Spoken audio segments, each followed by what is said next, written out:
What's up, stock compounders? Brad here. So today I want to talk about Alibaba delisting. I've done a little bit of digging on this over the last few days. There's obviously a ton of interest in people doing Google searches for this. Look at this Google Trends for Baba delisting. It's shot up to 100. Washington seems particularly concerned about this potential of Alibaba delisting from the New York Stock Exchange. So today I just want to share a little bit of my research, where I stand currently on what happens if Alibaba gets delisted, particularly as a shareholder of Baba on the New York Stock Exchange. So here's what I did. My broker is Fidelity. I own Alibaba through a Roth IRA in my Fidelity account. So I thought, well, why don't I just reach out to Fidelity, see what they say about the situation. So I called the Fidelity International Trade Desk. Now, I asked them, what happens to my position in Baba if the stock gets delisted? And their response to that was, well, it would show up as zero in your account. There would be no value to that holding. And I asked them, well, could I exchange those shares, those Baba ADSs, for Hong Kong shares after it gets delisted? If it does, of course, this is all speculation. And they said, well, we don't know. You'd have to talk to the bank sponsor, and the bank sponsor is Citibank. So what I did was I looked them up. I reached out to Citibank, the ADR office in New York. And, the guy answers, he says, yeah, you want to talk to this guy? He's not in right now, but shoot him an email.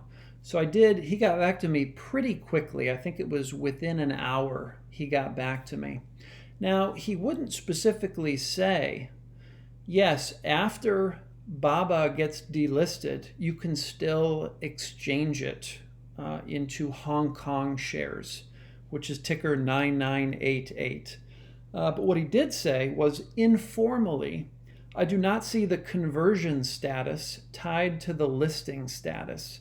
To me, what that means is I should still be able to convert the Baba ADS into Hong Kong shares, even if it's no longer listed. Okay? So, it's not exactly what I was looking for. I was looking for something definitive, but this is what I got from the bank sponsor for these Baba ADSs. But let's go a little deeper. So this is what he sent me. It's the depository notice, kind of giving information about the Baba ADSs and how those transfer or convert into Hong Kong shares. And I will link this document in the description if you guys want to take a look. Bear in mind, the bank sponsor for Baba for Fidelity is Citibank.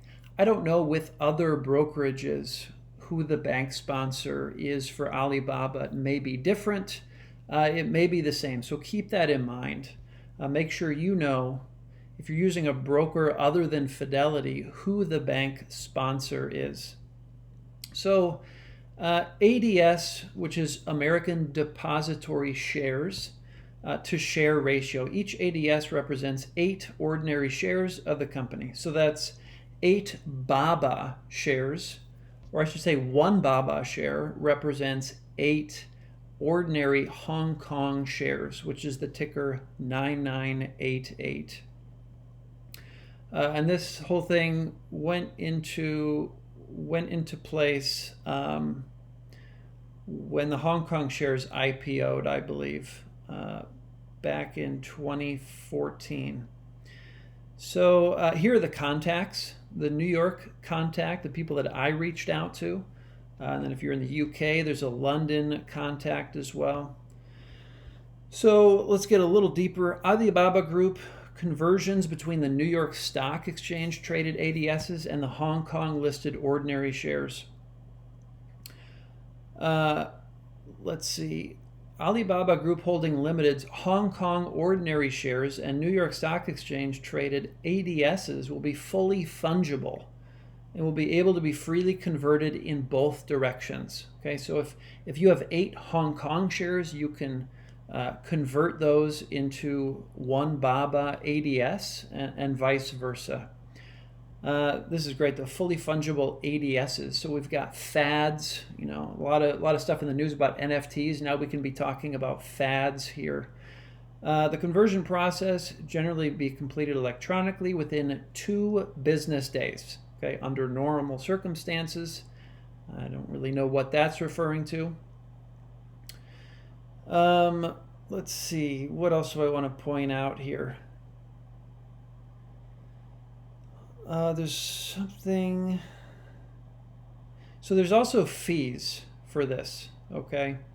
And the fees that I have, if I were to do this through Fidelity, there's 5 cents per ADS, and that's the cancellation fee, which is their terminology for it.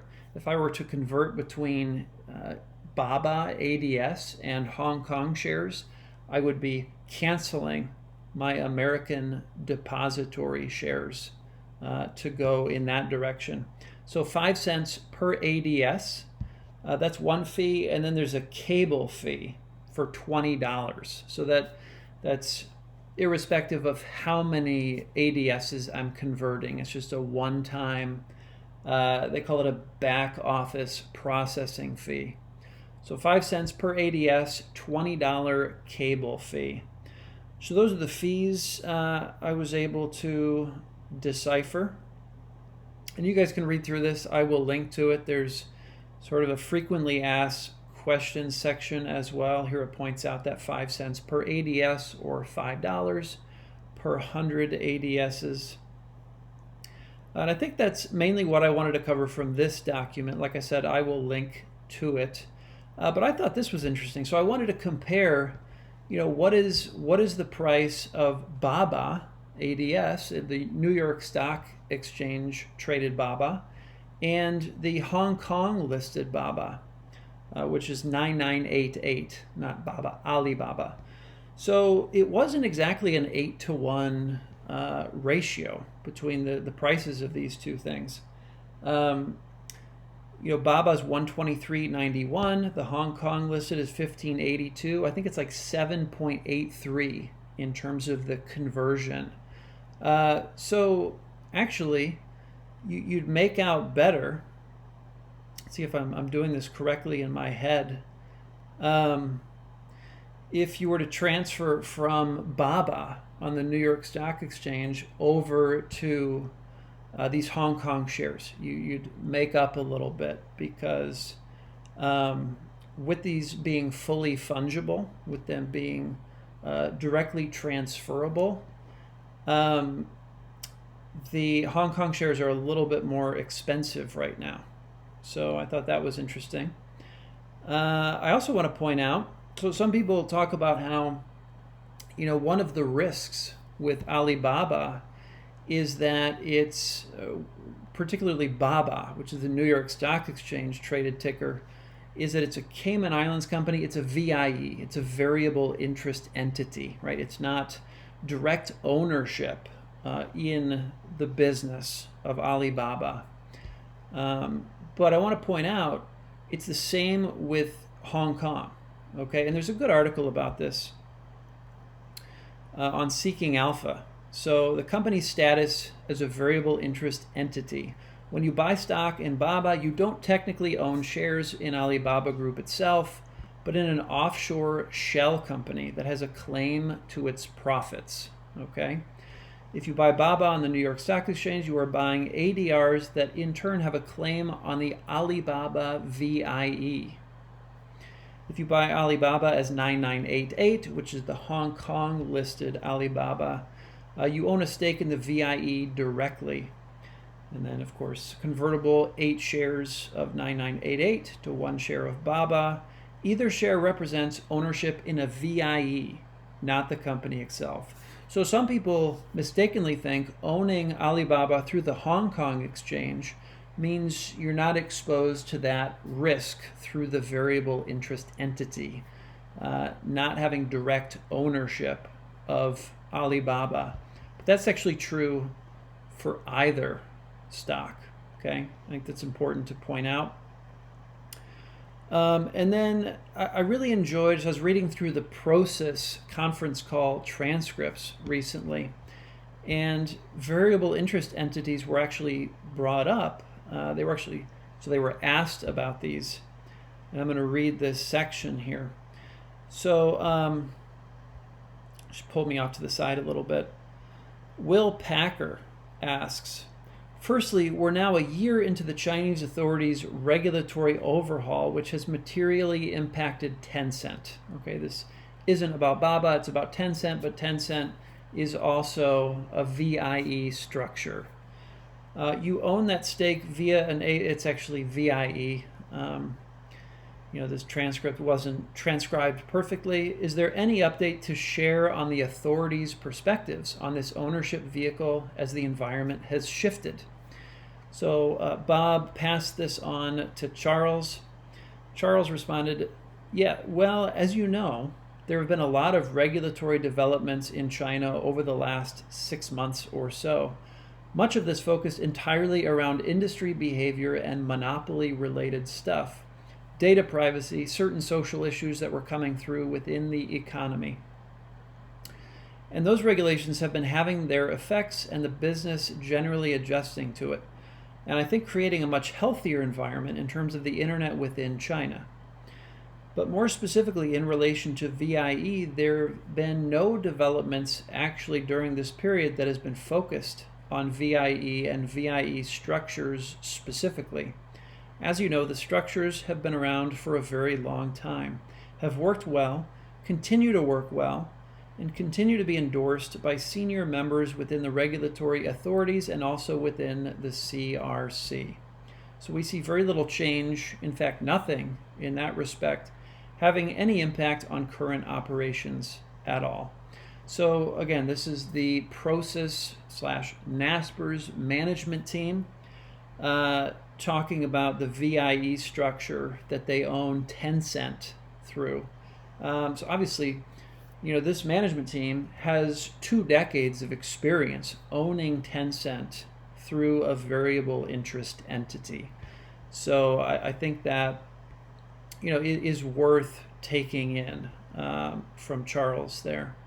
And I posted that on Twitter if you guys want to reference that at all.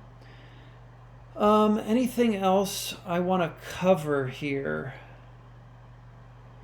I think that's it, guys. So, okay, there's a few more things.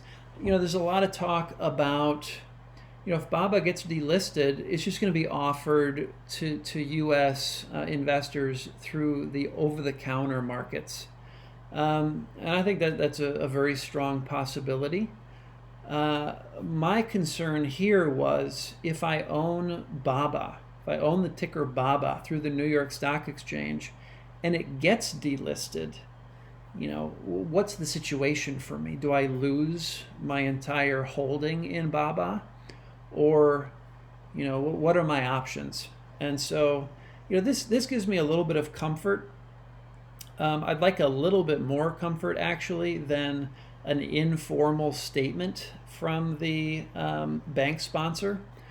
But, I'm just starting to really understand the full picture here, and thought this was useful, so I wanted to share with you guys. And if any of you guys have dug into this as well, please share what you've learned. If you have links, probably best not to put them in the comments to this video.